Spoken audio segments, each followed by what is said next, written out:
여러분 살모사 아시죠? 이 살모사라는 뱀은 새끼가 어미를 잡아먹습니다.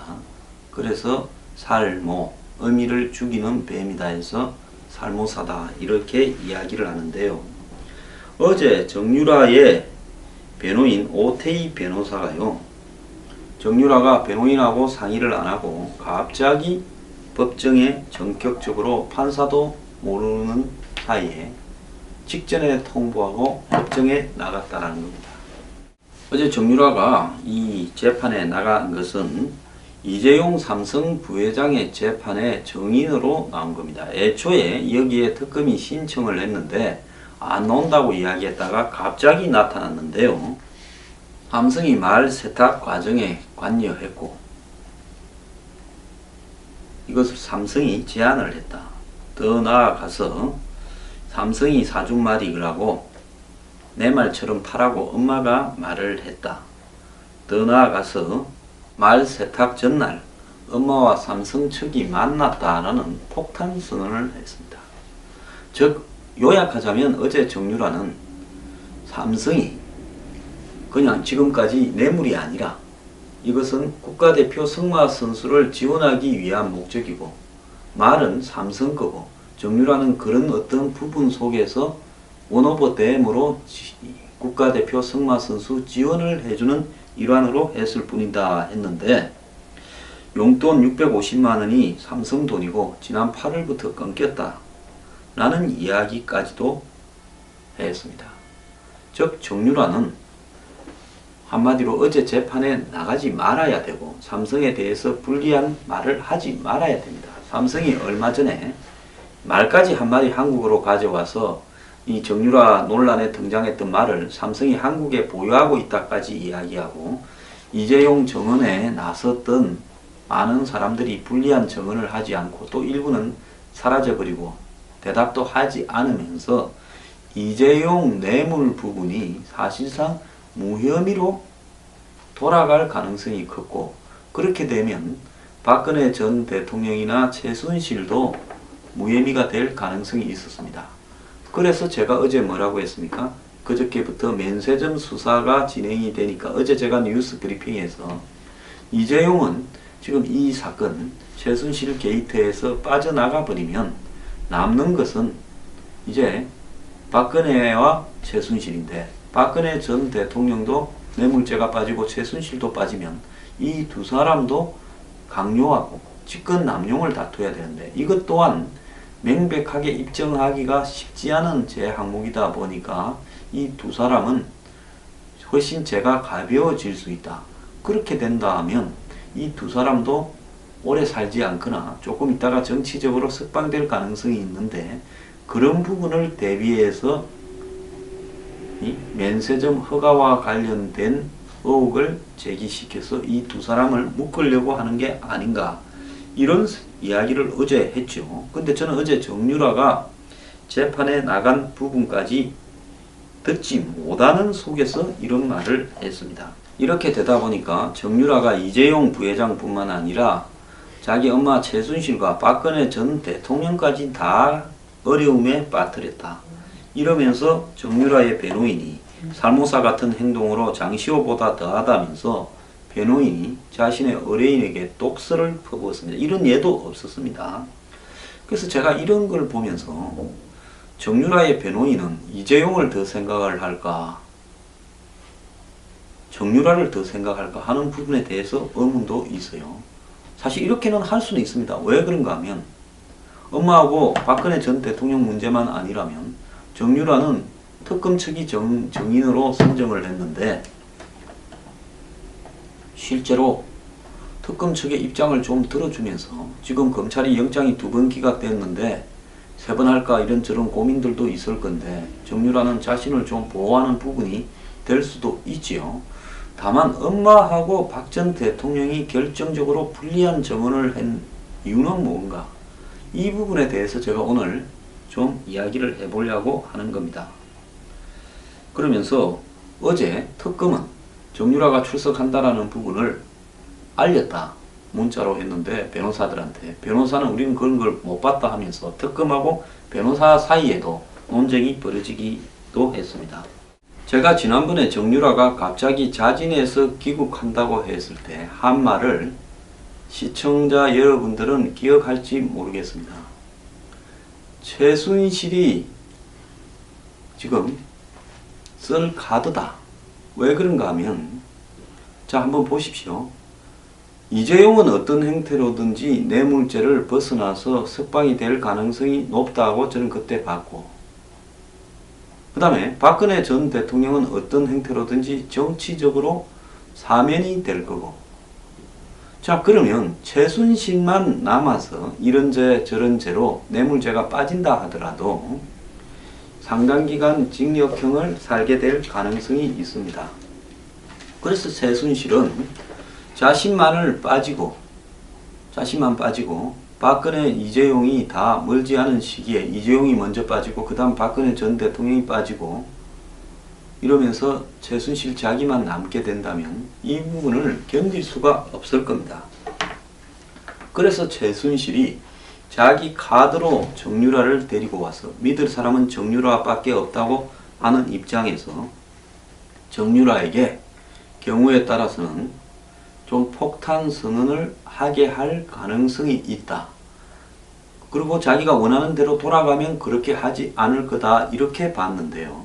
그저께 저녁부터 터진 이 면세점 관련 이 문제 제기는 이제 결국은 박근혜 최순실을 겨냥했는데 박 대통령이 이 어차피 3개가 더 쌓이든 10개가 더 쌓이든 나중에 정치적 사면으로 절충될 가능성이 있다고 보면 모든 것이 재판이 끝나면요.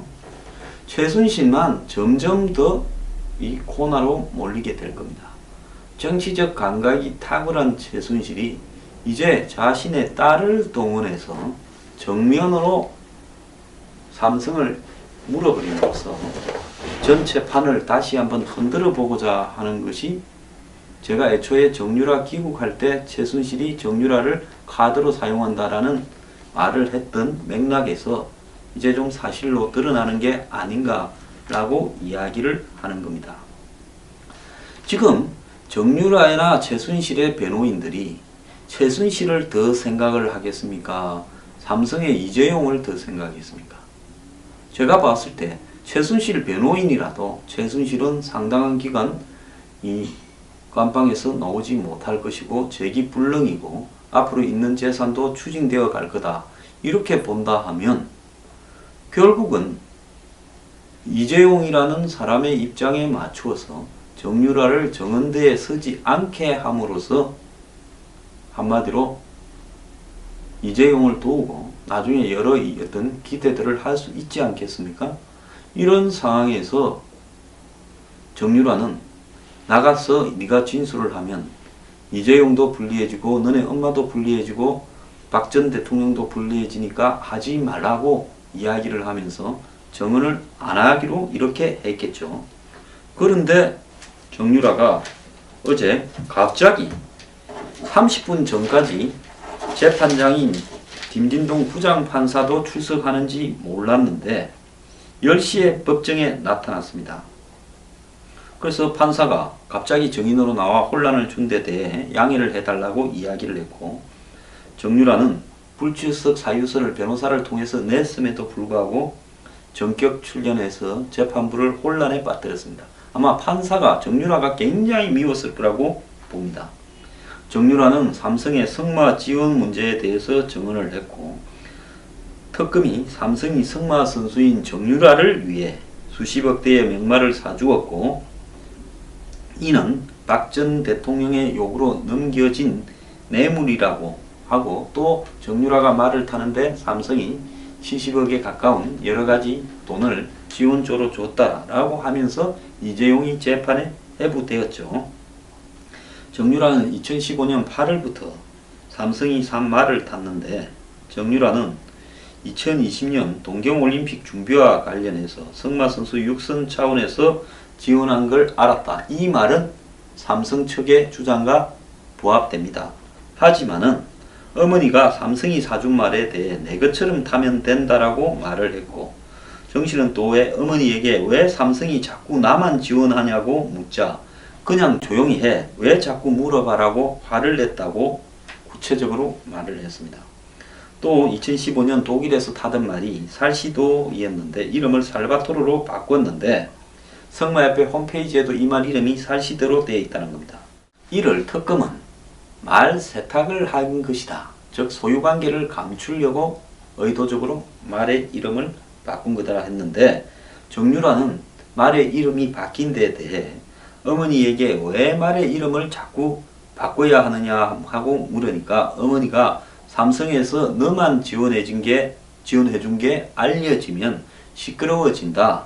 삼성에서 시킨 대로 해야 하니까 토달지 말고 해라. 이렇게 말도 했고, 또 특검은 정씨가 기존에 타던 비타나 버이와 살시도를 지난해 9월 최순실 게이트가 불거진 이후 블라디미르와 스타샤로 교체한 것도 언론의 최순실 게이트가 본격적으로 보도된 것과 관련이 있다. 즉 그러니까 뇌물로 말을 사주고 그래서 말을 또 바꿨다. 이렇게 주장을 하고 있죠. 정유라는 성마 코치인 캄플라드로부터 어머니와 삼성전자 박상진 전 사장, 황성수 전 전무가 다 성마협회 회장 부회장이죠. 말 교체 직전 덴마크 코펜하겐에서 만났다는 말을 들었다. 어머니는 삼성이 먼저 말을 바꾸라고 제안했다고 하더라. 이거는 이제 뇌물인 걸 꼼짝달싹 못하게 하는 정언입니다. 뇌물이 아닌데 굳이 말을 의도적으로 사건이 터진 이후에 바꾸자고 할 이유가 뭐가 있습니까? 지원을 끊어버리면 되지요. 이 같은 정유라의 정언은 최순실, 이재용, 박근혜 전 대통령에게 모두 불리하게 해석될 수 있는데, 성마 지원의 수혜를 본 사건의 핵심 당사자인 정유라가 지금 이 앞에 세 사람과는 정면으로 배치되는 진술을 했습니다.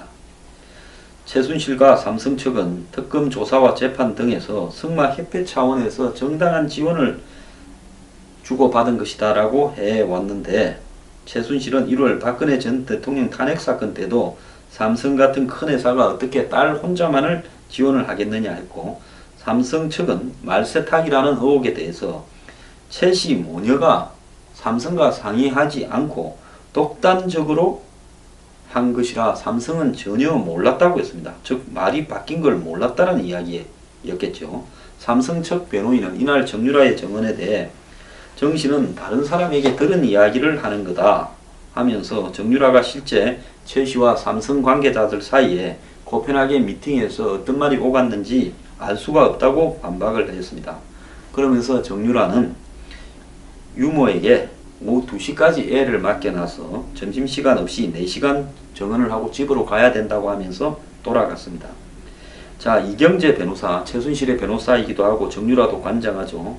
정유라가 상의 없이 새벽 5시 전에 혼자 집을 나서서 빌딩 앞에 대기 중이던 승합차에 탄 뒤 종적을 감췄다면서 특검 측의 압박과 해유로 인해 정씨 진술이 오염됐다라는 의심이 있다고 했고, 특검은 정인 출석을 강요한 적이 없다. 이른 아침에 연락을 해서 출석하겠다 해서 법원까지 이동하는 차량을 좀 편의를 제공한 것밖에 없다라는 이야기를 했습니다. 정유라는 삼성 변호인이 왜 출석했냐고 묻자 여기 나오는데 여러 만류가 있었지만은 나와야 된다고 생각했다. 검사님이 정인으로 신청했고 판사님이 받아줬으니 나온 것이다. 이렇게 말을 했습니다. 자, 정유라 역시 대단합니다. 그냥 허접한 아이가 아닙니다. 제가 이 친구가 공항에서 인터뷰하거나 검찰에 드나들 때 보통 배짱이 아니라고 생각을 했는데요. 완전히 전격적으로 예상 밖의 행동을 함으로써 지금 이 박근혜 최순실 게이트 사건에서 이재용은 꼬리를 자르고 빠져나가려고 하는 부분을 정면으로 차단해 버렸습니다. 이런 진술까지 나왔는데도 애초 계획대로 이재용이 석방된다면 대한민국은 법적 정의가 없는 나라겠지요. 자, 저는 최순실과 정유라가 과연 장시호가 최순실에게 반기를 들고 뒤통수를 친 것처럼 지금 이경재 변호사나 이 정유라의 변호사의 말대로 정유라가 살모사라는 이 짓을 했느냐. 안 그러면 정유라가 어떤 행태로든 자기 엄마와 긴밀한 교감을 가지고 한마디로 작심을 하고 이렇게 사안을 저지르는데 같이 다 해놓고 이제 와서 너희들만 빠져나가느냐 안 된다고 하면서 완전 뒤통수를 한번 때려버림으로써 이 사건을 전체를 전부 다 혼란에 빠뜨리는 부분을 했느냐. 안 그러면 정말로 정유라가 자충우돌이라서 특검에 설득되었었느냐. 근데 정유라가 애라서 특검에 설득되어서 할 만큼 그런 수준은 넘었다고 저는 보고 있습니다. 저는 최순실의 카드였다고 보고 아래 면세점 사건이 터지고 난 뒤 최순실은 결심을 했다고 보고 있습니다. 딱 타이밍을 한번 보십시오. 애초에 정유라가 들어온 것도 결국은 이 최순실의 일종의 마지막 반격 카드였고 그 반격 카드가 면세점 부분이 이렇게 공개되면서 이제는 본격적으로 이렇게 반격으로 나왔다고 봅니다. 그럼 문재인 정부는 특검은 어떤 형태로든 이 기소를 유지해야 되는 어떤 부분에서 이재용의 기소도 유지해야 될 이해관계가 있겠지만은 문재인 정부는 어떤 입장이냐. 내심으로는 이재용만 빼주고 박근혜와 최순실은 이렇게 좀 더 얹어서 죄를 무겁게 했다가 나중에 적당히 정권이 좀 어려워지면 박근혜 전 대통령은 특별 사면시키고 최순실은 좀 오래 가다 놓는 이런 계획을 하고 있지 않았나 보는데 지금 이런 계획이 다 엉켜버렸다고 봅니다. 정유라가 살모사 아닙니다. 저는 최순실의 준비된 카드가 반격으로 나선 거라고 이전부터 그렇게 주장을 했고 그렇게 봅니다.